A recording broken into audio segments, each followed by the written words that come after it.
Hello అండి, good morning to the all. ఈరోజు మనం మన ఎఫ్ఎస్ఓ పార్ట్ బి టాపిక్లో ఎవల్యూషన్ టాపిక్ని డిస్కస్ చేద్దాం. First of all evolution. మరి ఈ ఎవల్యూషన్ అంటే ఏంటి?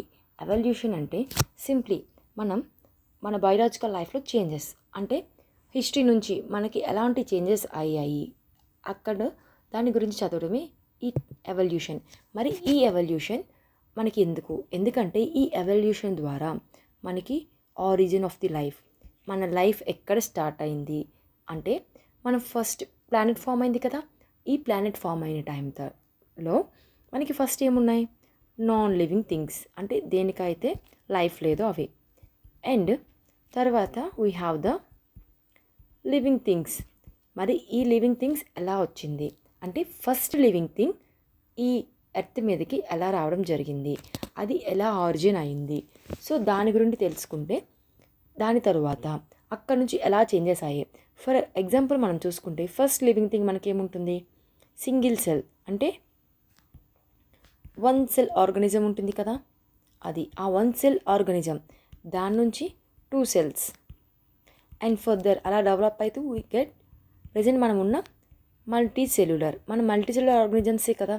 ఇలాగ అవాల్యూ అయ్యాం మనం. అండ్ మనం ఆల్రెడీ చదివాం. ఎగ్జాంపుల్గా మనం చూసుకుంటే అనదర్ ఎగ్జాంపుల్ సర్క్యులేటరీ సిస్టమ్. అక్కడ కూడా మనం ఎవల్యూషన్ టాపిక్ని చదివాం. అక్కడ ఎలా చదివాం? ఫస్ట్ మన హార్ట్ ఏముంది? 2 valves.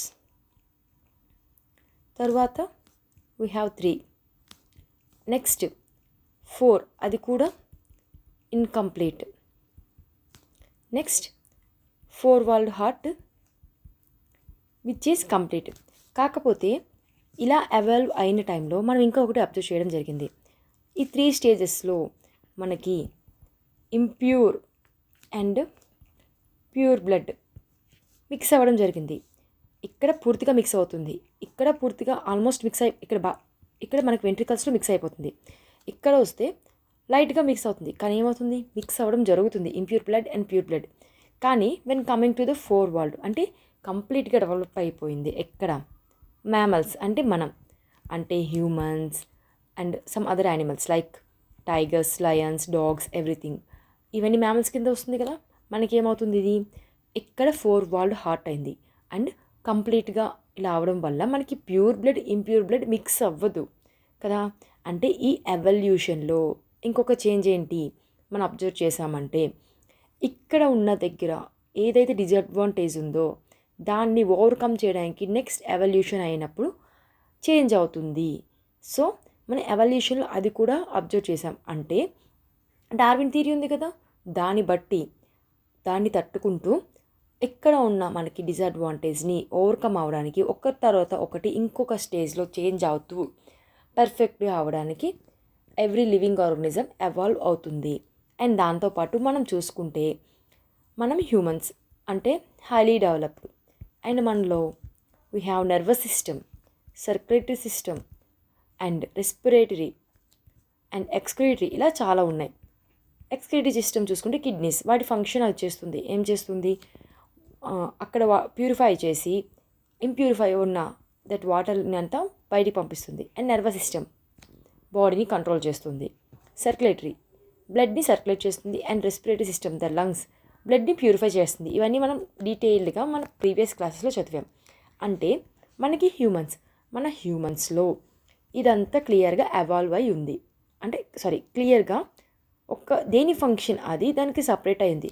కానీ మనకున్న ముందున్న ఆర్గనిజమ్స్ ఇంకా కొంచెం ముందుకు వెళ్తే, అంటే like some invertebrates and also some vertebrates, వాటిలో చూసుకుంటే మనకి ఇంతలా ఎవాల్వ్ అవ్వదు. ఒకటి చాలా ఫంక్షన్స్ చేయడం చూస్తాం. For example amoeba. మన అమీబాలో చూసుకుంటే ఈ అమీబానే ఇందులో ఉన్న కాంట్రాక్టైల్ వాక్యూలే ద న్యూట్రిషన్ ప్రాసెస్ చేస్తుంది అండ్ ఆల్సో ఎక్స్క్రియేషన్ ప్రాసెస్ కూడా చేస్తుంది. సో దీనికి డిఫైన్డ్గా ఒక సిస్టమ్స్ అంటూ లేవు.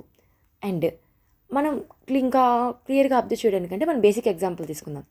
మనం థింకింగ్ ప్రాసెస్ మనకు ఉంది కదా. హ్యూమన్ లాగా ఏ ఆర్గనిజం థింక్ చేయలేదు. ఎందుకంటే మనం బాగా ఎవాల్వ్ అయి వచ్చాము. సో ఇది బేసిక్ ఎవల్యూషన్. సో ఇలాగా మనకి లైఫ్ ఫామ్స్ అనేది ఎవాల్వ్ అవ్వడం జరుగుతుంది. ఓకే, నా మనం సైంటిఫికల్లీ చూసుకుంటే ఫస్ట్ మనం origin of the life in universe. ఈ యూనివర్స్లో మన లైఫ్ ఎలా స్టార్ట్ అయింది అంటే ఫస్ట్ మనకి తెలుసు కదా మన యూనివర్స్ ఎలా ఫామ్ అయింది. మనకి బిగ్ బ్యాంగ్ థియరీ ఎక్స్ప్లెయిన్ చేసింది. బిగ్ బ్యాంగ్ థియరీ బట్టి మన యూనివర్స్ అనేది 13.8 బిలియన్ ఇయర్స్ ఎగో ఫార్మ్ అయింది. అండ్ మన ఎర్త్ అంటే ఈ యూనివర్స్ మొత్తం ఫామ్ అయిన తర్వాత మన ఎర్త్ ఎప్పుడు ఫామ్ అయింది? 4.5 బిలియన్ ఇయర్స్ ఎగో ఫామ్ అవుతుంది. అండ్ ఫామ్ అయ్యే టైంకి మన ఎర్త్ చుట్టూ అట్మాస్ఫియర్ లేదు. అట్మాస్ఫియర్ అంటే మనం ప్రజెంట్ చూస్తున్న ఈ ఎయిర్ ఇదంతా ఆక్సిజన్ ఇవంతా ఉందిగా. అండ్ అట్మాస్ఫియర్లో మనకున్న ఈ ట్రోపోస్ఫియర్ స్ట్రాటోస్ఫియర్ లేయర్స్ అన్నీ ఉన్నాయిగా, ఇవేమీ ఫామ్ కాలేదు. అండ్ ఆల్సో తర్వాత మనకి methane, carbon dioxide, water vapour ఇలాంటివి రిలీజ్ అయ్యాయి. ఆ తర్వాత యూవీ రేస్ వలన వాటర్ మాలిక్యూల్ బ్రోక్ అయింది. అండ్ వాటర్ అంటే ఏంటి మనకి H2O. ఈ H2O హైడ్రోజన్ అండ్ ఆక్సిజన్గా బ్రేక్ అయ్యాక హైడ్రోజన్ ఎస్కేప్ అయింది. ఎందుకు ఎస్కేప్ అయింది హైడ్రోజన్? ఆక్సిజన్ ఎందుకు ఎస్కేప్ కాలేదు? ఎందుకంటే హైడ్రోజన్ అనేది లైట్ గ్యాస్. మనకు తెలుసు కదా మన పీరియాడిక్ టేబుల్లో హైడ్రోజన్లో నెంబర్ ఎంత? Number 1. So it is the very light gas. And hydrogen అనేది ఎస్కేప్ అయింది. అండ్ హైడ్రోజన్తో పాటు మనకి హీలియం కూడా ఎస్కేప్ అయిపోవడం జరిగింది మన ఎర్త్ సర్ఫేస్ నుంచి. అండ్ అదర్ రియాక్షన్స్, కొన్ని రియాక్షన్స్ వల్ల మనకి ఓజోన్ లేయర్ ఫామ్ అయింది. ఈ ఓజోన్ లేయర్ ఎక్కడ ఫామ్ అవుతుంది? మనకి స్ట్రాటోస్ఫియర్లో ఉంటుంది కదా ఈ ఓజోన్ లేయర్. ఈ ఓజోన్ లేయర్ ఫామ్ అవ్వడం వల్ల మనకి యూవీ రేస్ నుంచి, లైక్ సన్ నుంచి యూవీ రేస్ వస్తే దిస్ ఈజ్ ఓజోన్ లేయర్ అనుకుంటే మనకి ఈ లేయర్ అనేది యూవీ రేస్ నుంచి వచ్చే హార్మ్ఫుల్ రేడియేషన్ని రాకుండా ఇది బ్యాక్కి పంపిస్తుంది. So it is acting like a protecting layer. And ఎర్త్లో ఉన్న మనకి ఈ ఫర్ ఎగ్జాంపుల్ ఇదంతా ప్రజెంట్ మనం చూసుకుంటే ఎర్త్ ఇలా ఉంది. అండ్ యూనివర్స్ ఫామ్ అయ్యే టైంకి ఎర్త్ ఇలా కాకుండా ఇలా చూసుకుందాం. ఇలా కొన్ని డిప్రెషన్స్ ఉన్నాయి హియర్. సో ఈ డిప్రెషన్స్లో రెయిన్ పడేసి ఎక్కడెక్కడైతే ఈ డిప్రెషన్ ఉందో year it is filled with water. And today's oceans away. So ఇలా డిప్రెషన్స్లో మనకి రెయిన్స్తో ఓషన్స్ ఫామ్ అవ్వడం జరిగింది.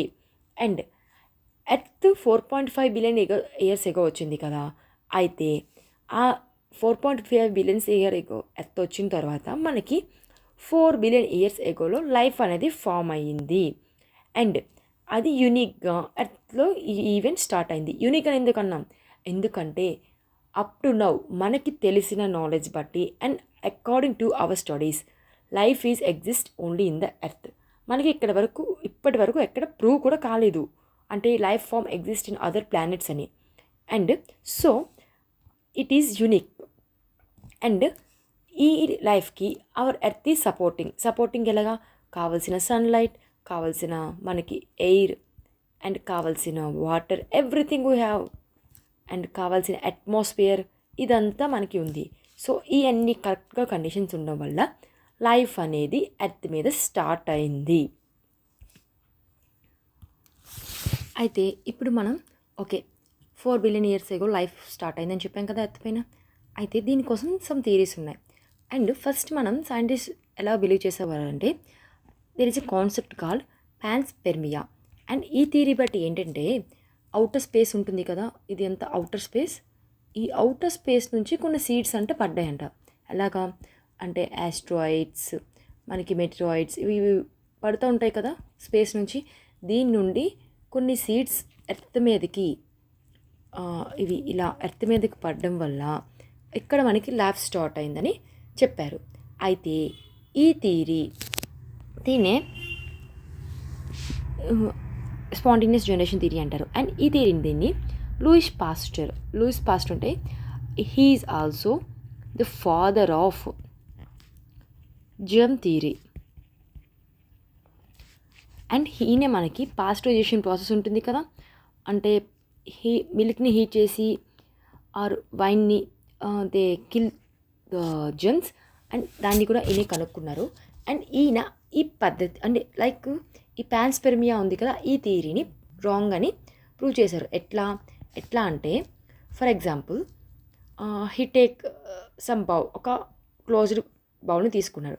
అండ్ ఆయన దాంట్లో ఏం చేశారంటే simply what he proved that అంటే ఇప్పుడు ఒక బౌల్ తీసుకున్నాం, క్లోజ్డ్ బౌల్, ఇది మొత్తం క్లోజ్గా ఉంది. అండ్ క్లోజ్గా ఉంటే దీని లోపల నథింగ్, అంటే no living organism, nothing is there. And ఇక్కడ నో లివింగ్ థింగ్ ఉన్నప్పుడు ఇక్కడ ఏది మనకి గ్రో కాలేదు. అండ్ అది ఓపెన్ చేశాక కొన్ని టినీ సీడ్స్ వేశారు, అంటే సమ్ స్మాల్ సీడ్స్ వేసిన తర్వాత there starts the life grow అయింది. సో విత్ దిస్ ఎక్స్పెరిమెంట్ ఆయన ఏం ప్రూవ్ చేశాడంటే మనకి లైఫ్ రావాలి అంటే దానికి ప్రేయర్గా ఉంది. అంటే సీడ్ ఇక్కడ లేకుండా నెక్స్ట్ ప్లాంట్ రాలేదు కదా. సో అలాంటిది మనకి బయట నుంచి అవుటర్ స్పేస్ నుంచి సీడ్స్ వచ్చాయని చెప్పి పాన్స్పెర్మియా థియరీ చెప్తుంది. మరి అవుటర్ స్పేస్ నుంచి సీడ్ రావడానికైనా ఆ సీడ్కి కూడా ఏదో ఒక ఆరిజిన్ ఉంటుంది. సో ఆ ఆరిజిన్ అనేది ఎర్త్ మీదే ఉంది తప్ప బయట ఎక్కడా లేదు. సో ఇక్కడే ఈ ఆరిజిన్ జరిగింది ఎర్త్ మీద, బయట నుంచి ఎక్కడా రాలేదు అని హీ ప్రూవ్డ్. అండ్ లేటర్ మనకి ఒపారిన్ అండ్ హాల్డిన్ అనే వాళ్ళు ఏమని ప్రూవ్ చేశారంటే లైఫ్ అనేది నాన్ లివింగ్ ఆర్గానిక్ మాలిక్యూల్స్ నుంచి ఫామ్ అయ్యింది. అంటే ఎలాగ కెమికల్ ఎవల్యూషన్, ఎర్త్లో ఉన్న స్టార్టింగ్ కండిషన్స్లో కెమికల్ అక్కడ ఉన్న ప్రాసెస్ వల్ల కెమికల్ ఎవల్యూషన్ జరిగి అప్పుడు లైఫ్ స్టార్ట్ అయింది. అండ్ 1953లో ఎస్ఎల్ మిల్లర్ అనే అతను ఈ కండిషన్స్ని ల్యాబ్లో ప్రొవైడ్ చేసి అమైనో యాసిడ్స్ ద్వారా ప్రొడ్యూస్ చేసి అండ్ హీ ప్రూవ్డ్, అంటే సపోర్ట్ చేసి proved that chemical origin theory. అయితే ఈ ఫస్ట్ నాన్ సెల్యులర్ లైఫ్ అనేది మనం ఏమని ఎస్టిమేట్ చేస్తామంటే 3 బిలియన్ ఇయర్స్ ఎగో ఫామ్ అయింది, అంటే సెల్స్ లేనిది. అండ్ నెక్స్ట్ సెల్యులర్ ఫామ్ ఉంది కదా, ఇది 2 బిలియన్ ఇయర్స్ ఎగో ఫామ్ అయింది. అది ఎక్కడ మనకి లైఫ్ ఫస్ట్, రిమెంబర్ లైఫ్ అనేది first it is originated in the water. Life అనేది వాటర్లోనే ఆరిజినేట్ అయింది ఫస్ట్. అండ్ ఆ తర్వాత మనకి అది ఫస్ట్ సెల్ఫ్ రెప్లికేట్ అయ్యి ఆ నెక్స్ట్ ఓకే. అండ్ మనకి ఫస్ట్ ఈ ఆరిజిన్ అనేది అంటే first self replicate first form అయిన అనేది స్టిల్ మనకి కొంచెం తెలియదు థియరీ. కానీ scientist, most of the scientist ఏం యాక్సెప్ట్ చేస్తున్నారంటే నాన్ లివింగ్ నుంచి వచ్చింది. అండ్ ఆ ప్రాసెస్ని ఏ బయోజెనిసిస్ అంటారు. ఇక్కడ కీ టర్మ్స్ మీరు గుర్తుపెట్టుకోండి. Like they ask you like what is a biogenesis. So సైంటిస్ట్కి ఇక్కడ మనకి ఫస్ట్ ఎక్కడ ఫామ్ అయింది అనేది ఇట్ ఈస్ అన్నోన్ స్టిల్. కాకపోతే వాళ్ళకి తెలిసిన theory, the most acceptable theory, it is the life started from the non living and that is through by the chemical process. And ఇదే మనకి ఈ ఎక్స్పెరిమెంట్లో ప్రూవ్ చేయడం జరిగింది. And next we know the Darwin, the most famous theory. Darwin theory బట్టి ఏంటి, simple అండి. ఎవరైతే ఈ ఎర్త్లో చేంజెస్ అవుతున్నాయి, సో బయట ఉన్న ఈ చేంజెస్ అన్నిటినీ వాటన్నిటిని తట్టుకొని ఉంటారో they will survive. Who can't, ఎవరైతే దాన్ని తట్టుకోలేరో దే కాంట్ సర్వైవ్. అండ్ మనం దీనికోసం ఫేమస్ ఎగ్జాంపుల్ కూడా చూస్తాం, దట్ ఈస్ ద జిరాఫీ ఉంది కదా. అండ్ ద జిరాఫీ టైంలో ఫస్ట్ దానికి ఏంటది, అప్పుడు trees, like example I'm not good at diagrams, okay, like here the giraffe is they, దానికి స్మాల్ నెక్ ఉండేది. అండ్ దానికి తినడానికి ఈ ట్రీస్ యొక్క లీవ్స్ అనేవి దొరికేవి కాదు. We know it is a herbivorous, అది depend on the plants only. And దానికోసం ఈ ట్రీ యొక్క లీవ్స్ అందుకోవడం కోసం తన నెక్ని స్ట్రెస్ చేసేది, ఓకే. అండ్ దాని నెక్ స్ట్రెస్ చేయడం వల్ల విత్ ఇన్ ద అలా స్ట్రెస్ చేయడం వల్ల ద జనరేషన్ ప్రాసెస్లో దాని నెక్ అనేది మనకి లైక్ ఇలా ఇంక్రీజ్ అయింది. సో ప్రజెంట్ ఇక్కడ ట్రీని ఆ లీవ్స్ని అది అందుకొని తినగలుగుతుంది కదా. అండ్ ఈ ప్రాసెస్ అంతా నాట్ ఇన్ 100 years ఆ 200 yearsలో కాదు, ఈ ప్రాసెస్ అంతా జరగడానికి so many centuries taken. So అంటే ఇది ఒక ఎవల్యూషన్. అదేం చేసింది, ఇక్కడ దానికి ట్రీ యొక్క ఆకులు అందట్లేదని చెప్పి ఆగిపోలేదు. It wants to survive. ఆ చేంజ్ అవుతున్న ఎన్విరాన్మెంట్లో ఇది సర్వైవ్ అవ్వడానికి ట్రై చేసింది. సో అది ట్రై చేస్తూ it increased the neck. So అందుకనే ఇది మనకి సర్వైవ్ అయ్యగలిగింది. So it is the Darwin theory. మీకు సింపుల్గా ఎగ్జాంపుల్ కావడానికి అర్థం కావడానికి ఈ ఎగ్జాంపుల్ చూపించా. అండ్ ఈ ఇంతకుముందు ఉన్న థియరీస్ అన్నిటినీ ఈ డార్విన్ అనే ఆయన ఈ ఎక్స్ప్లెయిన్డ్ ఇట్ న్యూలీ. ఎలాగా? With similarity to the extinct once. Extinct అంటే ఎక్స్టింట్ అయిపోయింది. లైక్ మనకి ఫర్ ఎగ్జాంపుల్ చూసుకుంటే డైనోసార్స్ మనకి చాలా మిలియన్ ఇయర్స్ బ్యాక్ ఉండవి, కానీ ప్రజెంట్ అవి లేవు. అండ్ వాటితో ఆయన సిమిలారిటీస్, అంటే నాట్ ఓన్లీ డైనోసార్స్, ఏమేమి ఆర్గానిజమ్స్ ఎక్స్టింట్ అయినాయో దానితో ఆయన సిమిలారిటీస్ అన్నీ చెక్ చేసుకొని గ్రాడ్యువల్గా అది ఎలాంటి చేంజెస్ అయ్యాయో ఆయన ఆ చేంజెస్ని వాటిని supportive theories he proved. And దాన్ని బట్టి he proposed the natural selection. అంటే ఎన్విరాన్మెంట్కి సూట్ అయినట్టు ఏవైతే సర్వైవ్ అవుతాయో, ఏవైతే నెక్స్ట్ రీప్రొడ్యూస్ చేస్తాయో అవే ఉంటాయి. హూ కాంట్ సర్వైవ్, ఏవైతే సర్వైవ్ కాలేదో, ఏవి తట్టుకోలేవు, they should be eliminated from the earth or this environment.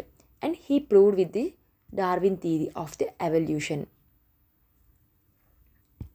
And we know famously Darwin theory బట్టి we know survival of the fittest. అంటే ఈ ఎన్విరాన్మెంట్లో ఏదైతే ఫిట్ అవుతుందో, లైక్ ఫిట్ మీన్స్ హియర్ దానికి స్టాండ్ అయ్యి దాన్ని తట్టుకొని సర్వైవ్ అవుతుందో దట్ ఓన్లీ నెక్స్ట్గా ఉంటుంది కంటిన్యూగా. నథింగ్ అంటే దాన్ని ఏది తట్టుకోలేదో అది సర్వైవ్ కాదు. అండ్ ఇక్కడ సర్వైవ్ అంటే రీప్రొడక్టివ్ సక్సెస్, అంతే కదా. మనం సర్వైవ్ అవ్వడం అంటే ఏంటి? మనమే అలాగా కొన్ని ఏజెస్ లేకపోతే కొన్ని మిలియన్ ఇయర్స్ వరకు మనమే అలా బతకడం కాదు, మన నెక్స్ట్ జనరేషన్ కూడా కంటిన్యూ అవ్వడం.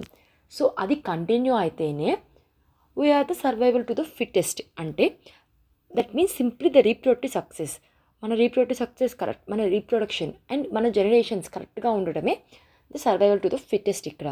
అండ్ ఈ నేచర్ సెలెక్షన్ని నెక్స్ట్ ఆల్ఫర్డ్ వెల్లెస్ అనే అతను కూడా ఇండిపెండెంట్గా ఈ సిమిలర్ కన్క్లూజన్స్, అంటే లైక్ మన కామన్ యాన్సిస్టర్స్ ఉండడం and different geological periods, like మనకి ఎపోక్ ఎరా ఉంటుంది కదా మనం చదువుతాం, ఆ టైం పీరియడ్స్లో ఆ డిఫరెంట్ టైం పీరియడ్స్లో వాళ్ళకి మనకి కామన్గా లింక్స్ ఉన్నాయి కదా, ఆ లింక్స్ని బట్టి he also reached the similar conclusion.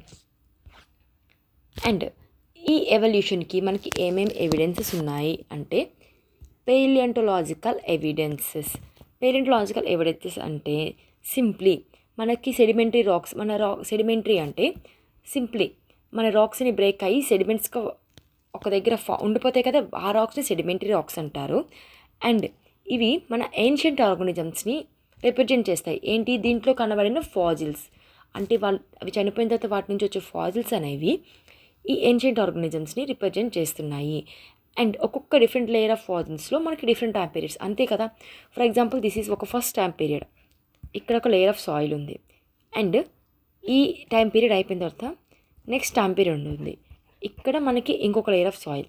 And next the third time period here, అంటే ఈ లేయర్ ఆఫ్ సాయిల్లో ఈ థర్డ్ టైం పీరియడ్లో ఉన్న ఫాజిల్ ఫ్యూయల్స్ ఉన్నాయి. అండ్ ఈ లేయర్ అంతా తీస్తే మనకి నెక్స్ట్ లేయర్లో we got the second. And ఒక్కొక్క లేయర్లో ఒక్కొక్క టైం పీరియడ్ మనకి కనిపిస్తుంది. అండ్ దాంతోపాటు ఇది మనకి పేలియంటలాజికల్ ఎవిడెన్స్ కింద మనం చదువుతాం. అండ్ ఎంబ్రియోలాజికల్ ఎవిడెన్స్, ఈ ఎంబ్రియోలాజికల్ ఎవిడెన్స్ని ఎర్నెస్ట్ హ్యాకెల్ ఈయన ఏమని ప్రపోజ్ చేశాడంటే ఎంబ్రియోస్ ఆఫ్ ఆల్ వెర్టిబ్రేట్స్. మనం వెర్టిబ్రేట్స్ అంటే ఏంటి? ఎవరికైతే వెర్టిబ్రేట్ కోళ్ళ ముందు వాళ్ళని వెర్టిబ్రేట్స్ అంటాం కదా. అండ్ వాళ్ళకి ఒకటే ఫ్యూచర్ ఉంటుంది, common future, like Gill slits. మనం ఎక్కడ చూసాం?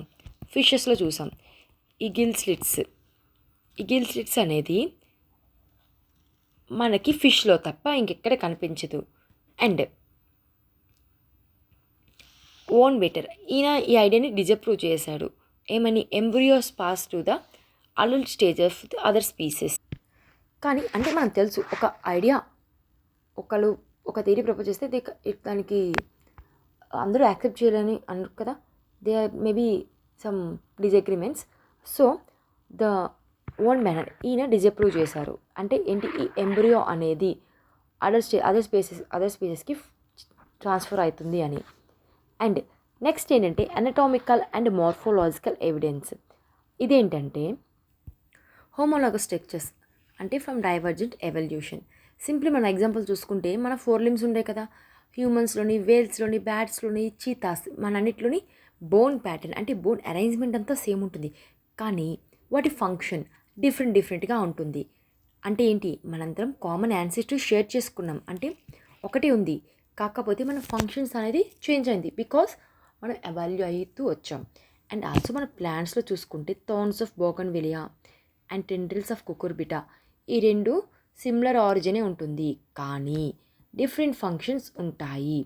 Okay, next one analogous structures. ఇది మనకి కన్వర్జెంట్ ఎవల్యూషన్. సింపుల్ అండి. ఇక్కడ డైవర్జెంట్ ఎవల్యూషన్ అంటే నథింగ్ బట్ ఇక్కడ ఒక కామన్ యాన్సిస్టర్ ఉంటాడు. ఈ కామన్ యాన్సిస్టర్స్ నుంచి డిఫరెంట్ లైక్ ఇప్పుడు మనం చూసాం కదా, whales, bats, cheetah and next human. Whereas it is the convergent evolution.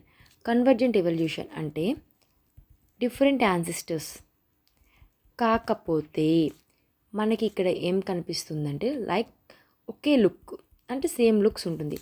Example మనం చూసుకుంటే wings of birds and butterflies. బర్డ్స్కి బటర్ఫ్లైస్కి ఒక కామన్ యాన్సిస్టర్ కాదు, కాకపోతే రెండింటికి ఒకటే ఫంక్షన్ కదా. బటర్ఫ్లైస్ తన రెక్కల్ని దేనికి యూజ్ చేస్తుంది, ఎగరడానికి. అండ్ ఆల్సో బర్డ్స్ అవి కూడా ఎగరడానికే యూజ్ చేస్తున్నాయి. సో అవి డిఫరెంట్ స్ట్రక్చర్ పోతారు, కాకపోతే రెండు చేసే ఫంక్షన్ ఏంటి, సేమ్. అండ్ ఆల్సో మనం eyes of octopus and mammals చూసుకుంటే అలానే ఉంటాయి. అండ్ పెంగ్విన్స్ అండ్ డాల్ఫిన్స్ అవి కూడా దాని ఫ్లిప్పర్స్ అవి ఉంటాయి కదా, హ్యాండ్స్, అవి సిమిలర్ ఉంటాయి. And also sweet potato root and potato stem అది కూడా సిమిలర్గానే ఉంటుంది. నెక్స్ట్ మనం చూసుకుంటే molecular, artificial and observation evidence ఏంటంటే, ఫస్ట్ మనం బయోకెమికల్ ఎవిడెన్స్ చూద్దాం. బయోకెమికల్ ఎవిడెన్స్ బట్టి అంటే ఇప్పుడు మనకి సిమిలర్ జీన్స్, మన కొన్ని జీన్స్ సిమిలర్గా ఉంటాయి కదా, అండ్ ప్రోటీన్స్, ఇవన్నీ సేమ్ ఫంక్షన్సే చేస్తాయి డిఫరెంట్ ఆర్గానిజమ్స్లో. అంటే మనకి ఇది కూడా ఏం చెప్తుంది, మనందరికీ ఒకటే యాన్సిస్టర్ ఉంది. ఎందుకు, ఆ యాన్సిస్టర్లో ఉన్న జీనే కదా ఆ జీని ఆ ఫంక్షన్ చేస్తుంది. ఎందుకు, మనంతా ఒక దగ్గర నుండి వచ్చాము. And artificial selection, artificial as the name suggest, అది నేచురల్గా కాదు, ఆర్టిఫిషియల్గా. ఫర్ ఎగ్జాంపుల్ మనం డిఫరెంట్ బ్రీడ్స్ ఆర్ ఇంకొకటి మనం కౌ తీసుకుందాం. కౌ మనం దీన్ని ఆ బ్రీడ్ని చేంజ్ చేయడానికి మనం డిఫరెంట్ కౌస్ని క్రాస్ చేస్తాం because to get the better milk. And దీని ద్వారా ఇక్కడ మనకి వచ్చిన ఈ హైబ్రిడ్ నుంచి నెక్స్ట్ వచ్చేది దాని జనరేషన్ వస్తుంది. సో ఇది కంటిన్యూ అవుతుంది. ఇదేంటిది, ఆర్టిఫిషియల్ సెలెక్షన్. అంటే నేచర్ సెలెక్షన్ ఎట్లా జరిగిందో మనం కూడా మనకి కావాల్సిన డిజైరబుల్ ట్రేట్స్, అంటే ఎట్లాంటి బ్రీడ్ కావాలో ఆ బ్రీడ్ని మనం నెక్స్ట్ అది చేయడం వల్ల మనకి కావాల్సిన సెలెక్షన్, అదే కావాల్సిన బ్రీడ్ వి గెట్. అంటే లైక్ సింప్లీ మన ఎగ్జాంపుల్ కౌ చూసుకున్నాం. ఈ కౌలో వి గెట్ ద మిల్క్, ఎక్కువ మిల్క్ ప్రొడక్షన్ కౌ కావాలి. సో దానికి రిగార్డెడ్ మనం క్రాస్ చేయడం జరుగుతుంది. And next industrial melanism, peppered moth example. ఇదేంటంటే ఇది మనకి నేచురల్ సెలెక్షన్లో డిస్క్రైబ్ చేసే ది వెరీ బెస్ట్ ఎగ్జాంపుల్ ఒకటి. ఏంటంటే సింపుల్, మనకి ఇండస్ట్రియలైజేషన్ అయింది కదా. ఇండస్ట్రియలైజేషన్ అయ్యే టైం కన్నా ముందు ట్రీస్ ఉన్నాయి కదా, ఈ ట్రీస్ అనేవి లైట్ కలర్, అంటే ఆ స్టెమ్ అదంతా ఉంది కదా, అది లైట్ కలర్లోనే ఉండేది స్టీమ్. అండ్ ఆ లైట్ కలర్లో ఉండడం వల్ల ఆ మాత్స్ అనేవి చిన్న ఇన్సెక్ట్స్ ఉంటాయి కదా, ఈ అనేవి ఈ ట్రీ ట్రంక్కి, for example I will change colour here. So ఇది ఇక్కడ ట్రీ మనకి లైట్ కలర్లో ఉంది బిఫోర్ ఇండస్ట్రియల్ రెవల్యూషన్. అండ్ ఇవి మాత్స్ అనుకుందాం. సో ఇదేంటుంది, ఇలాగా మనకి ఈ ట్రీలో ఈ మాత్స్ ఇలా ఉండిపోవడం వల్ల సేమ్ కలర్లో ఉన్నాయి కదా. సో ఈ ట్రీలో అవి హైడ్ అయిపోయేవి, అంటే ఏదైనా అదర్ బర్డ్ అవి తినకుండా అవి దాక్కునేవి. కానీ ఇండస్ట్రియల్ రెవల్యూషన్ అయిన తర్వాత వీ అబ్జర్వ్డ్ వన్ చేంజ్. ఏంటది,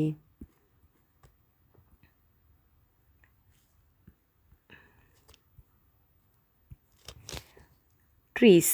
ఈ ట్రీస్ అనేది ఈ పొల్యూషన్ వల్ల ఇట్ గాస్ అంటే ఇది బ్లాక్ కలర్లో మారిపోయింది. బ్లాక్ కలర్లో మారిపోవడం వల్ల హియర్ ఇక్కడ మాత్స్ ఇది వైట్ కలర్లో ఉన్నాయి. సో ఇవి క్లియర్గా అదర్ బర్డ్స్ వాటికి అపేర్ అవుతున్నాయి. So they came and eaten and after some time the observe black coloured moths. So ఈ ట్రీస్కి మాత్స్ లేకుండా అయిపోయాయి అంటే లేదు, ఉన్నాయి, బ్లాక్ కలర్వి ఉన్నాయి. మరి ఎలాగా ఇవి ఈ వైట్ కలర్లో ఉన్నవి బ్లాక్ కలర్లో చేంజ్ అయిపోయినాయి అంటే నో, దీనికన్నా ముందు బ్లాక్ కలర్ కూడా ఉండేది. కాకపోతే నేచర్ ఏది సెలెక్ట్ చేసుకుంది, ఈ ట్రీకి బ్లాక్ కలర్లో ఉన్న వాటిని the nature selected, not the white. So the white are eliminated and the light కలర్లో ఉన్నాయి కదా అవి ఎలిమినేట్ అయిపోయి ఏవైతే బ్లాక్ కలర్లో ఉందో అంటే ఈ ట్రీ ట్రంక్ బట్టి దే అడ్జస్టెడ్, అవి సర్వైవ్ అయ్యాయి. So it is the one of the famous example మనకి this moth peppered moth example. And అలాగే మనం చూసుకుంటే రూరల్ ఏరియాస్లో ఎక్కడైతే ది ఇండస్ట్రీస్ ఉండవో అక్కడ ట్రీ ట్రంక్స్ అనేవి లైట్ కలర్లో ఉంటాయి కాబట్టి అక్కడ వైట్ మాత్స్ అట్లానే ఉన్నాయి. కాకపోతే ఎక్కడైతే ఈ ఇండస్ట్రియలైజేషన్ లైక్ మనం ఎక్కడ చూసాం మోస్ట్ ఆఫ్ ద సిటీస్ అక్కడే పొల్యూషన్ ఎక్కువ ఉంటుంది, అక్కడే ఈ ట్రీ కలర్స్ చేంజ్ అవుతుంది, అక్కడ బ్లాక్ కలర్ మాత్స్ ఎగ్జాంపుల్ అయ్యాయి. సో దీన్ని బట్టి ఏదైతే అడాప్ట్ అయ్యి అడాప్ట్ అంటే దానికి అనుకువగా మారిపోయి చేంజ్ అయ్యి ఉంటుందో అది ఆ ఎన్విరాన్మెంట్లో సర్వైవ్ అవుతుంది, లేదంటే సర్వైవ్ కాదు. And anthropogenic evidence. అండ్ ఈ ఆంథ్రోపోజెనిక్ ఎవిడెన్స్ నుంచి మనకేంటంటే ఏదైనా over use of pesticides, herbicides, antibiotics simply మన చిన్నప్పుడు మస్కిటో రెపెలెంట్ కింద మనకి తెలుసు కదా, మస్కిటోస్ కోసం స్ట్రీట్స్లో సమ్ గ్యాస్ అంతా మన గవర్నమెంట్ మున్సిపాలిటీస్ వాళ్ళంతా సమ్ గ్యాస్ని స్ప్రెడ్ చేసేవాళ్ళు. అండ్ బికాజ్ ఆఫ్ దట్ మనకి చుట్టూ ఉన్న ఏరియాలో మస్కిటోస్ అన్నీ చనిపోతాయి. కాకపోతే విత్ ఇన్ ఇయర్స్ మస్కిటో అలా అది ఎట్లా డెవలప్ అయిందంటే ఆ లార్వా దానికి అడాప్ట్ అయిపోయిందంట. అండ్ దానికి అడాప్ట్ అయిపోవడం దానికి రెసిస్టెంట్గా చేంజ్ అయిపోయింది, దానికి రెసిస్టెన్స్ డెవలప్డ్, అది డెవలప్ చేసుకోవడం వల్ల ద మలేరియా లార్వా ఉంది కదా ఇట్ ఈజ్ సర్వైవింగ్ ప్రెజెంట్. అందుకే మనం అబ్జర్వ్ చేస్తే ప్రెజెంట్ డేస్లో మన చిన్నప్పుడు మనకి ఆ మస్కిటో రెపెలెంట్ కింద స్ప్రెడ్ చేసే కెమికల్ని ఇప్పుడు ఎక్కువగా స్ట్రీట్లో స్ప్రెడ్ చేయట్లేదు. ఎందుకంటే because there is of no use. Present దానికి మలేరియా లార్వా అనేది రెసిస్టెంట్ డెవలప్ చేసుకుంది. అండ్ మనం టుడేస్ న్యూస్ పేపర్లో చూసుకుంటే the most common antimicrobial resistance. ఇదేంటి? ఎందుకంటే మనం ఎక్కువగా యాంటీబయాటిక్స్ యూజ్ చేస్తున్నాము. అండ్ ఇది మన ఇండియాలో మోస్ట్ కామన్ అయిపోయింది. ఎందుకు? మనమే సెల్ఫ్ డాక్టర్స్. ఏదైనా మనకి ఫీవర్ వచ్చినా ఏదైనా సమ్ వస్తే వీనో మనం వెళ్ళి ఒక యాంటీబయాటిక్ నేమ్ చెప్పేసి ఒక షాప్లో పర్టికులర్ యాంటీబయాటిక్ నేమ్ చెప్పేసి తీసుకొచ్చి మనం అది వేసేసుకుంటాం. ఓకే, ఆ టైంలో తగ్గిపోతుంది. కాకపోతే ఈ యాంటీబయాటిక్ అనేది మనం పర్టికులర్ కరెక్ట్ డోస్లో వేయాలి. ఆ డోస్లోని వేస్తేనే ఆ పర్టికులర్ మైక్రోబ్ అంటే ఏ మైక్రోబ్ మన బాడీలో ఏ జర్మ్ ఉందో అది చచ్చిపోతుంది. అండ్ ఈ డోస్ అనేది లెస్ అయినా ఏమవుతుంది, మైక్రోబ్ పూర్తిగా చావదు, కొన్ని there may be some remnants. అయితే ఈ టైం గ్యాప్లో ఇదేం చేస్తుంది, ఈ యాంటీబయాటిక్కి రెసిస్టెంట్ డెవలప్ చేసుకుంటుంది కదా. ఈ రెసిస్టెంట్ డెవలప్ చేసుకోవడం వల్ల ప్రజెంట్ డెవలప్ చేసుకొని in the next time again మన బాడీలోని ఇట్ ఎఫెక్ట్ అయినప్పుడు మళ్ళీ మనం ఆ యాంటీబయాటిక్నే తీసుకుంటే this time it will not work. ఎందుకు? దానికి రెసిస్టెంట్ అది డెవలప్ చేసుకోవడం వల్ల అది దాన్ని తట్టుకుంటుంది. సో ఇదొకటి మనకి కామన్ ఎగ్జాంపుల్. అండ్ దాంతోపాటు అనదర్ వన్ ఈ ఎవల్యూషన్ దీనిలో వ్యాక్సిన్ని కూడా మనం చూసుకుందాం. ఫర్ ఎగ్జాంపుల్ మనం వ్యాక్సిన్లో మోస్ట్లీ ఏం తీసుకుంటాం, ఇన్యాక్టివేటెడ్ వైరస్ అంటే ఎయిదర్ డెడ్ అంటే చనిపోయిన వైరస్ని ఆర్ అలైవ్గా ఉన్న వైరస్ని. ఈ అలైవ్గా ఉన్న వైరస్ని ఏం తీసుకుంటారంటే నెక్స్ట్ రీప్రొడ్యూస్ లేకుండా దాన్ని అలా చేసి మన బాడీలో పంపిస్తారు. సో ఇది పంపించడం వల్ల బాడీలోకి ఫారిన్ ఆర్గానిజం, న్యూ ఆర్గానిజం వచ్చిందని చెప్పి మన బాడీ డిటెక్ట్ చేసి డబ్ల్యూబీసీ ఏం చేస్తుంది, దానికి కావాల్సిన రెసిస్టెంట్ని డెవలప్ చేసుకుంటుంది. సేమ్ లైక్ ఇక్కడ యాంటీబయాటిక్స్. సో వ్యాక్సిన్ కూడా సేమ్ ఇట్లానే ప్రాసెస్ అవుతుంది. అంటే ఏంటి, ఇదంతా మనకి ఆంథ్రోపోజెనిక్ ఎవల్యూషన్ కింద మనం చూస్తాం. సో ఈ ఎవల్యూషన్ ద్వారా మనం చేంజెస్ చేయడం వల్ల ఆ ఆర్గనిజం ఎలా చేంజ్ అదే రెసిస్టెంట్ రియల్గా మారుతుందో కూడా మనం చూడొచ్చు. అండ్ ఆల్సో మనం ద పాండమిక్ టైంలో చూసాం కదా, ది కరోనా అనేది ఇట్ చేంజెస్ మన వ్యాక్సిన్స్కి లేకపోతే మెడిసిన్స్కి అది అడాప్ట్ అయిపోయి చేంజ్ అవ్వడం కూడా మనం చూసాం. And next one, evolution of as stochastic process. ఇదేంటి అంటే సింప్లీ బై మ్యూటేషన్స్. మ్యూటేషన్ అంటే ఏంటి, సడన్ చేంజ్ ఇన్ ద బాడీలో ఏదైనా సడన్ చేంజ్ ఉంటే దాన్ని మ్యూటేషన్ అంటాం. అండ్ ఈ మ్యూటేషన్స్ ద్వారా పాజిటివ్ ఆర్ నెగిటివ్ ఏదైనా జరగవచ్చు. ఫర్ ఎగ్జాంపుల్, ఏదైనా మ్యూటేషన్ జరిగి బాడీలో చేంజ్ వస్తే అది నెక్స్ట్ జనరేషన్కి కూడా స్ప్రెడ్ అవుతుంది. అండ్ ఈ మ్యూటేషన్ ద్వారా నెక్స్ట్ మనకి జరిగే ప్రాసెస్ని స్టోచాస్టిక్ ప్రాసెస్ అంటారు. అండ్ ఇది మ్యూటేషన్ ఎలా జరుగుతుందా అనేది తెలీదు, ఎందుకంటే అది తెలీదు బికాస్ యాజ్ ద నేమ్ దీని డెఫినేషన్ ఏంటి, the sudden change in the body, దాన్ని మ్యూటేషన్ అంటారు. ఇది ఒక ప్లాన్డా లేకపోతే డిటర్మైండా అనేది కాదు. సో దీన్ని ఎవల్యూషన్ అయితే స్టోచాస్టిక్ ప్రాసెస్ అంటారు. ఈ మ్యూటేషన్ వల్ల నెక్స్ట్ జనరేషన్లో మనం చేంజెస్ చూస్తాము. అంటే ఆ జీన్ అనేది ఒక జీన్లో చేంజ్ వచ్చిందండి, ఆ చేంజ్ అనేది మన నెక్స్ట్ జనరేషన్కి క్యారీ అవుతుంది. అండ్ దాన్ని స్టోచాస్టిక్ ప్రాసెస్ అంటారు. నెక్స్ట్ అడాప్టివ్ రేడియేషన్ అంటే ఒక యాన్సిస్టర్ నుంచి మనం ఇప్పుడు ఇందాక చూసాం కదా డైవర్జెంట్, అలానే ఒక యాన్సిస్టర్ నుంచి డిఫరెంట్ స్పీసీస్ రావడం. అండ్ అవి అక్కడున్న హ్యాబిటేట్ని లేకపోతే అక్కడున్న ఎన్విరాన్మెంట్ కండిషన్ బట్టి అవి చేంజ్ అవుతాయి.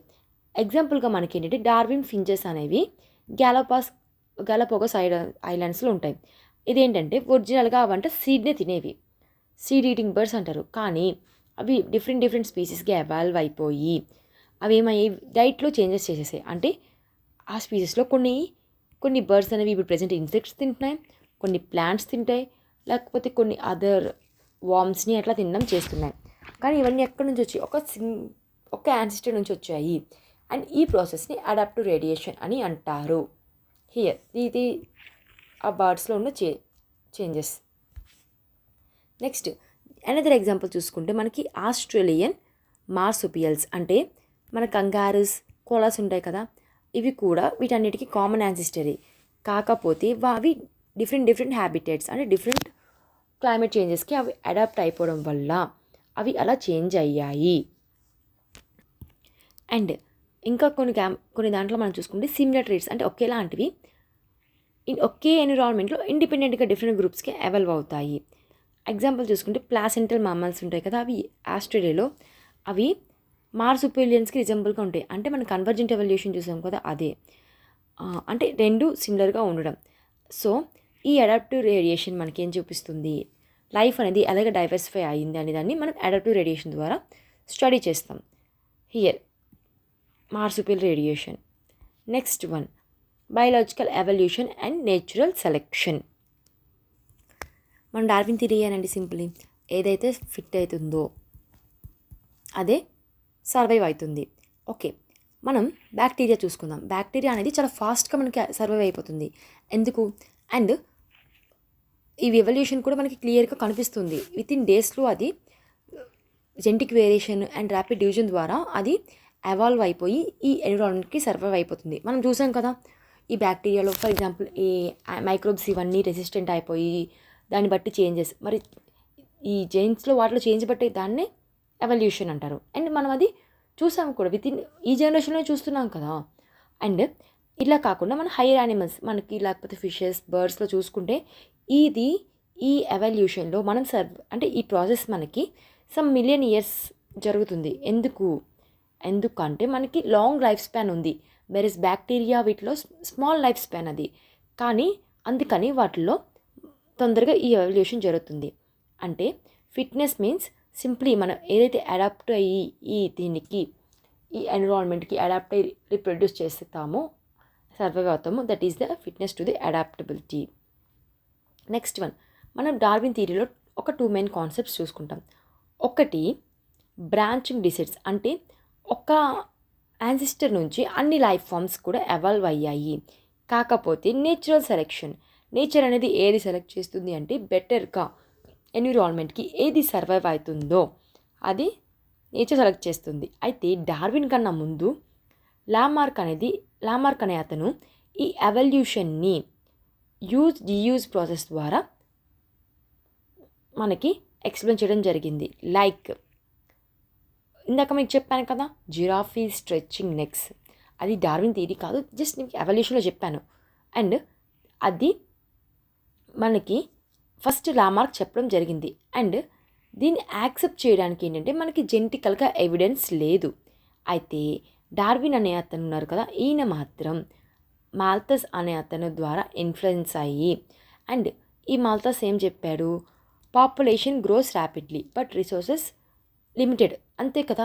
ఇప్పుడు ఫర్ ఎగ్జాంపుల్ మనం సమ్ డీర్స్ తీసుకుందాం. ఈ డీర్స్ అనేవి సమ్ గ్రాస్లాండ్ ఏరియాలో ఇది ఉంది. ఇక్కడ కొన్ని ట్రీసే ఉన్నాయి, but there are more deers.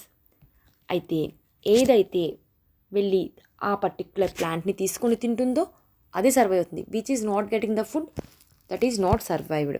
అంటే రిసోర్సెస్ తక్కువగా ఉన్నాయి కానీ పాపులేషన్ ఎక్కువగా ఉంది. సో కాంపిటీషన్ పెరిగింది. కాంపిటీషన్ పెరిగిన తర్వాత ఏదైతే అడాప్ట్ అయ్యి ఫుడ్ తీసుకుంటుందో that is the survived. And so nature selection ద్వారా ఎవల్యూషన్ అనేది జరుగుతుంది. అండ్ ఆల్సో డైవర్స్ ఫార్మ్స్ అనేవి లైఫ్స్ కూడా అండ్ మనకి ఇలా అడాప్ట్ అవుతున్నాయి. నెక్స్ట్, ఈ మెకానిజం ఆఫ్ ది ఎవల్యూషన్, మరి ఈ ఆరిజిన్ అవుతుంది కదా, అంటే ఎలా చేంజెస్ అవుతున్నాయి ఆరిజిన్ అవుతుంది కదా. అయితే డార్విన్ అనే అతను మనకి స్మాల్ హెరిటబుల్ వేరియేషన్స్, అంటే చిన్న చిన్న వేరియేషన్స్ని ఈయన ఎగ్జాంపుల్ తీసుకొని చెప్పాడు. అయితే ఈయన ఒక దాని మీద ఫోకస్ చేయలేదు, దేని మీద, ఈ వేరియేషన్స్ అంటే ఈ చేంజెస్ ఎలాగా ఆరిజిన్ అయ్యాయి అని. అయితే తరువాత హ్యూగో డి వెరిస్ ఈయన ఏమి ప్రూవ్ చేశారంటే మ్యూటేషన్ థియరీ ద్వారా ఈయన ప్రూవ్ చేయడం జరిగింది. ఈ మ్యూటేషన్ థియరీ అంటే ఏంటి, మీకు ఇందాక చెప్పాను. మ్యూటేషన్ అంటే సడన్ లార్జ్ చేంజెస్, మనకు ట్రైట్లో ఒక సడన్ చేంజ్ అయితే దాన్ని మ్యూటేషన్ అంటారు. అయితే అది ఎవల్యూషన్కి మెయిన్ కారణం, గ్రాడ్యువల్ చేంజ్ కాదు. అంటే ఈ సడన్గా అయిన ఈ లార్జ్ చేంజ్ వల్ల ఎవల్యూషన్ జరుగుతుంది అని హ్యూగో డి వెరిస్ అని చెప్పారు. అయితే ఈ ఐడియా అనేది న్యూ స్పీసీస్కి నెక్స్ట్ ఆరిజిన్ అవుతుంది. అండ్ ఈ ప్రాసెస్ని సాల్టేషన్ అని అంటారు. So you have to remember the key point here, the saltation అంటే ఏంటి, sudden change that leading to the new species formation, దీన్ని సాల్టేషన్ అని అంటారు. అండ్ కీ డిఫరెన్స్ ఏంటంటే ఇక్కడ డార్విన్ వేరియేషన్లో మనం ఏం చూసాం, స్మాల్గా గ్రాడ్యువల్గా స్లోగా. అదే మ్యూటేషన్లో సడన్గా జరుగుతుంది, ర్యాండమ్ లార్జ్ డైరెక్షన్లెస్, అది ఎట్లాగా చేంజ్ అవుతుందో మనకి తెలీదు. సో ఇప్పుడు ఈ రెండు థియరీస్ని కలిపి చూసుకుంటే, అంటే Darwin nature selection and de Vries చెప్పిన మ్యూటేషన్, ఈ రెండు థియరీస్ మనం కలిపి చూస్తే ఈ ఎవల్యూషన్ అండ్ స్పెషలైజేషన్, అంటే ఎవల్యూషన్ చేంజెస్ ఎలా జరుగుతుంది, న్యూ స్పీసెస్ ఎలా ఫామ్ అవుతున్నాయి అనేది మనకి గ్రాడ్యువల్గా సడన్గా ఎలాగవుతుందో అని మనకి అర్థమవుతుంది.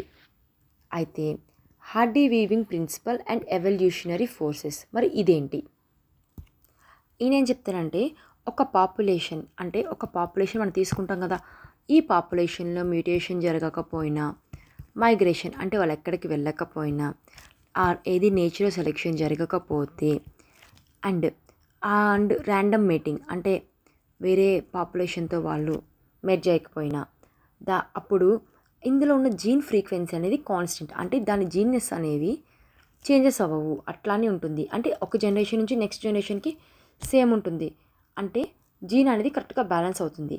దానికి మనకి ఇక్కడ ఏంటంటే, ఫర్ ఎగ్జాంపుల్ ఇక్కడ స్మాల్ పీ ఉంది కదా, దిస్ పీ ఈ పీని మనం డామినెంట్గా తీసుకుందాం. వెరస్ దిస్ క్యూని మనం రిసెసివ్గా తీసుకుంటాం. అయితే ఈ పీ స్క్వేర్ ఉంది కదా 2 అంటే మనకి మేల్ అండ్ ఫీమేల్ ఉంటుంది కదా, అలా తీసుకుంటాం. అండ్ ఇది హోమోజైగస్ డామినెంట్ అంటే రెండు సేమ్ కాబట్టి homozygous. Here this is heterozygous, రెండు సేమ్ డిఫరెంట్ ఉన్నాయి. And this is again homozygous recessive character. And మనం ఇంకొక ఎగ్జాంపుల్ ఏంటంటే ఫ్లవర్ పాపులేషన్ తీసుకుందాం. పీకి ఒక వాల్యూ ఇద్దాం. లెట్ 70% పీ ఉంది. క్యూ 0.3 అంటే 30%. అంటే మనం 100 తీసుకుంటాం కదా. సో ఇది రెడ్ కలర్, ఇది వైట్. అయితే మనం ఫార్ములా బేస్ చూసుకుందాం. ఇక్కడ ఏఏ పీ స్క్వేర్ అంటే ఎంత 0.49 వస్తుంది. అండ్ ఏఏ అంటే 2PQ 2 ఇంటూ 0.7 ఇంటూ 0.3 ఎంత 0.42. అండ్ క్యూ స్క్వేర్ అంటే ఏఏ సింప్లీ 0.09 అంతే కదా. సో దీన్ని బట్టి మనకి ఎన్ని రెడ్ కలర్స్ ఉంటాయి, ఎన్ని వైట్ ఉంటుంది, లేకపోతే ఎన్ని మిక్స్డ్ ఉంటాయి అని కూడా మనం తెలుసుకోవచ్చు, ప్రెడిక్ట్ చేయవచ్చు. ఓకే, మరి ఇది ఎలా ప్రెడిక్ట్ చేస్తారో మీకు కొంచెం డీటెయిల్గా కావాలంటే I will tell you example. For example ఒక పాపులేషన్లో మనం ఒక 1000 పీపుల్స్ తీసుకుందాం. 1000 పీపుల్స్ తీసుకున్నప్పుడు దీంట్లో ఒక 16% వాళ్ళకి మనం బ్లూ ఐస్ తీసుకుందామండి. ఈ బ్లూ ఐస్ అనేది రెసెసివ్ ట్రైట్. అంటే మనం ఏం తీసుకుంటాం, స్మాల్ ఏఏ, అది రెసెసివ్ కదా. ఓకే వెయిట్,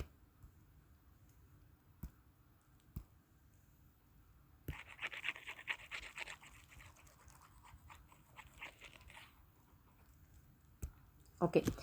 అయితే మనం ఫస్ట్ రెసెసివ్ నుంచి తీసుకుందాం. 16% వీళ్ళు ఉన్నారు అంటే ఎంత, సింప్లీ 0.16 కదా. అయితే ఇదెంత మనకి క్యూ స్క్వేర్ అంటే క్యూ ఈజ్ ఈక్వల్ టు 0.4. మరి పీ ఎంత, ఇక్కడ మనకి వచ్చిన వాల్యూ బట్టి P plus Q is equal to 1 కదా హియర్. అంటే పీ ఎంత 1 minus 0.4 is equal to 0.6. And ఇక్కడ ఫార్ములాలో మనం సబ్స్టిట్యూట్ చేస్తే పీక్యూ వచ్చింది కాబట్టి 2PQ మనం సింప్లిఫై చేసుకుంటే అరౌండ్ వీ గెట్ 0.48. అంటే మనకి క్యూ ఈజ్ ఈక్వల్ టు ఎంత వచ్చింది, Q square is equal to 0.16, P square is equal to 0.36. Next 2PQ is equal to 0.48. అంటే సింప్లీ 160, 480, 360 టోటల్ 1000 వచ్చారు కదా.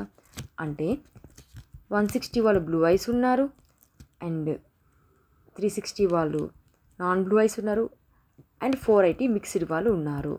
ఇలాగా మనం క్యాలిక్యులేట్ చేయొచ్చు. అండ్ ఈ క్యాలిక్యులేషన్ మీకు ఇంపార్టెంట్ కాదు, జస్ట్ ఎవరైతే చూసిన వాళ్ళకి ఓకే ఈ క్యాలిక్యులేషన్ ఎలాగ ఉంటుందంటే దానికి ఐ ఎక్స్ప్లెయిన్ హియర్. నెక్స్ట్ అయితే ఒక ఎక్స్పెక్టెడ్ ఫ్రీక్వెన్సీ అంటే ఇప్పుడే మనం చూసాం కదా, ఒక ఫ్రీక్వెన్సీ నుంచి చేంజ్ అవ్వడం వల్ల, డీవియేషన్ అవ్వడం వల్ల మనకి ఎవల్యూషన్ ఇండికేట్ అవుతుంది. అయితే దీనికి 5 ఫ్యాక్టర్స్ని మనంగా చూస్తాం. ఒకటి జీన్ ఫ్లో, మైగ్రేషన్ అంటే ఒక ప్లేస్ నుంచి ఇంకో ప్లేస్కి మైగ్రేట్ అవ్వడం వల్ల ఎవల్యూషన్ అవుతుంది.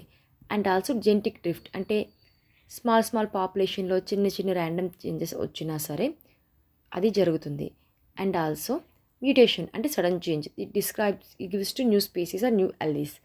అండ్ జెనెటిక్ రికాంబినేషన్ అంటే వేరే దానితో మేట్ అవ్వడం వల్ల కొత్త జీన్స్ మిక్స్ అవ్వడం. And also natural selection, nature అయితే ఏది సెలెక్ట్ చేస్తుంది అంటే ఏది ఫిట్ అవుతుందో దాన్ని సెలెక్ట్ చేస్తుంది, దానివల్ల కూడా మనకి ఈ ఎవల్యూషన్ అవుతుంది. అండ్ ఈ నేచురల్ సెలెక్షన్ ఏమవుతుంది, స్టెబిలైజేషన్, ఏది కరెక్ట్గా స్టేబుల్గా ఉంటుందో దాన్ని చేస్తుంది. అండ్ ఆల్సో డైరెక్షనల్ చేంజ్ అంటే ఒక్కదాన్ని ఎక్స్ట్రీమ్గా ఉన్నదాన్ని తీసుకుంటుంది, అంతే కదా, ఏది సర్వైవ్ అవుతుందో ఎక్స్ట్రీమ్గా దాన్ని తీసుకుంటుంది. అండ్ డిస్రప్షన్ అంటే రెండు ఎక్స్ట్రీమ్స్ని కూడా ఒక్కొక్కసారి ఫేవర్ చేస్తుంది. ఇంటర్మీడియట్ ఉంటుంది కదా, అంటే ఏదైతే ఎక్స్ట్రీమ్గా ఒక 3 ఉన్నాయండి, ఈ 2 ఎక్స్ట్రీమ్గా సర్వైవ్, ఇది అంతగా సర్వైవ్ కాలేదు. సో దీన్ని తగ్గించేసి ఏ 2 బాగా ఎక్స్ట్రీమ్గా సర్వైవ్ అయ్యాయో ఆ రెండింటిని సెలెక్ట్ చేసుకుంటుంది. అండ్ ఈ ఫ్యాక్టర్స్ అనేది స్పీషియస్ డిఫరెంట్ స్పీషియస్ ఫామ్ అవ్వడానికి అండ్ ఆల్సో ఈ జీన్ ఫ్రీక్వెన్సీస్లో చేంజింగ్కి ఈ ఫ్యాక్టర్స్ మనకి తీసుకువెళ్తాయి. నెక్స్ట్ మామూలుగా మనం సమరీగా చూసుకుంటే 2000 మిలియన్ ఇయర్స్ ఎగో మనకి ఫస్ట్ సెల్యులర్ లైఫ్ ఫామ్ అయింది. ఎక్కడి నుంచి? నాన్ సెల్యులర్ మైక్రో మాలిక్యూల్స్ నుంచి. అప్పుడు మనకి ఫోటోసింథసిస్ జరిగి కొంచెం ఆక్సిజన్ అనేది రిలీజ్ అయింది. And 1500 to 500 millions years ago మనకి సింగిల్ సెల్ ఆర్గనిజమ్స్ ఎవాల్వ్ అయ్యాయి. ఎలాగా? Multi cellular ఫామ్స్గా.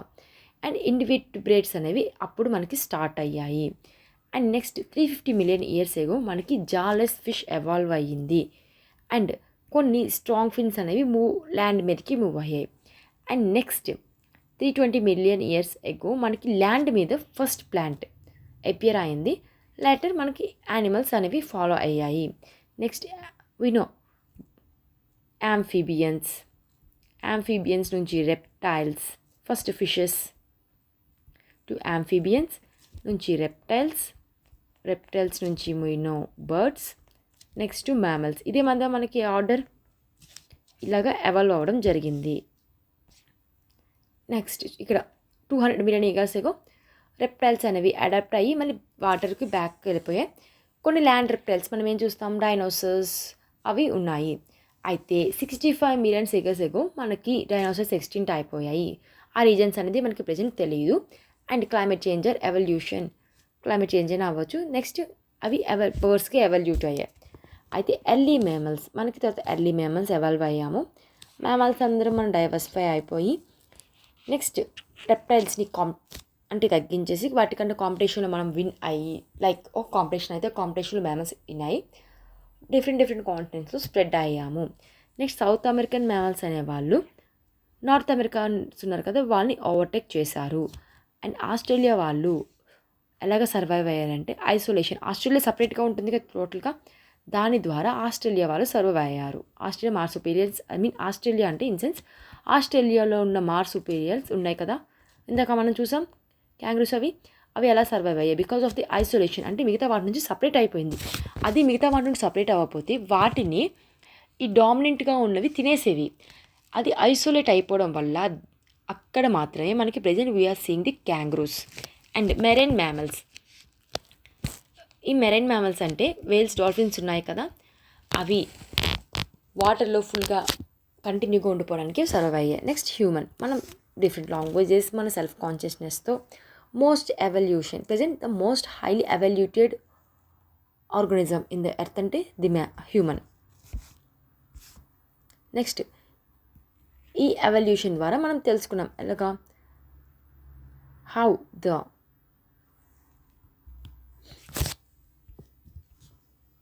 నెక్స్ట్ మ్యాన్ యొక్క ఆరిజిన్ చూసుకుంటే 15 మిలియన్ ఇయర్స్ ఎగో రాపిథికస్ అంటే ఏప్స్, అండ్ నెక్స్ట్ ర్యాంపిథికస్ అంటే మోర్ మ్యాన్ లైక్ మనం ఎవాల్వ్ అయ్యాము. నెక్స్ట్ అవి హెయిరీగా walked like gorillas or chimpanzees. And తర్వాత మనం 3 to 4 million years ago primates East Africa నుంచి, మనం తెలుసు కదా ఫస్ట్ ఆఫ్రికా నుంచి ఎవాల్వ్ అయ్యామని we have theories. And next 4 feet tall అంటే వాక్ చేస్తూ means with 2 legs 4 feet tall evolve అయ్యారు. And next 2 million years ago australopithecines lived in African గ్రాస్లాండ్స్. వాళ్ళు స్టోన్ టూల్స్ని యూజ్ చేసి ఫ్రూట్స్ని అవి తినేవాళ్ళు. Next they evolved into Homo habilis, first true human like species. Next 1.5 million years ago Homo erectus Java ఫారెస్ట్లో found అయింది. వాళ్ళకి ఏంటంటే పెద్దగా బ్రెయిన్ ఉండేది. వాళ్ళు ప్రాబబుల్గా మీట్ అవి తినేవాళ్ళని మేము ఎస్టిమేట్. అండ్ నెక్స్ట్ చూసుకుంటే 1 lakh to 40,000 years ago Neanderthal man Central Asia and near ఈస్ట్లో evolved. And 75,000 years to 10,000 years ago Homo sapiens present ఉన్న మన మోడర్న్ హ్యూమన్స్ అనేవాళ్ళం ఆఫ్రికాలో ఎవాల్వ్ అయ్యాము. అండ్ మనం అదర్ కాంటినెంట్స్కి నెక్స్ట్ మనం స్ప్రెడ్ అయ్యాము with migration. Next 18,000 years ago paintings emerge అయ్యాయి. And 10,000 years ago agriculture అనేది బిగిన్ అయింది. లైక్ ఇది మనం ద చేంజెస్. అండ్ ఇది ఎలాగా because of the study, different skulls study చేయడం వల్ల we get to know how this evolved. So with this మనం ఎవల్యూషన్ టాపిక్ని కంప్లీట్ చేయడం జరిగింది. అండ్ ఇందులో మీరు మొత్తం డెప్త్గా అవసరం లేదు, వేరే సమ్ కీవర్డ్స్ నేను మెన్షన్ చేశాను కదా, అది చూసుకుంటే సరిపోతుంది. హియర్ మనకి సిలబస్లో just elementary knowledge is important అని మెన్షన్ చేయడం జరిగింది. సో ఈ పీడిఎఫ్ మీరు పర్ఫెక్ట్గా చదవండి. It is enough for your examination. Thank you all.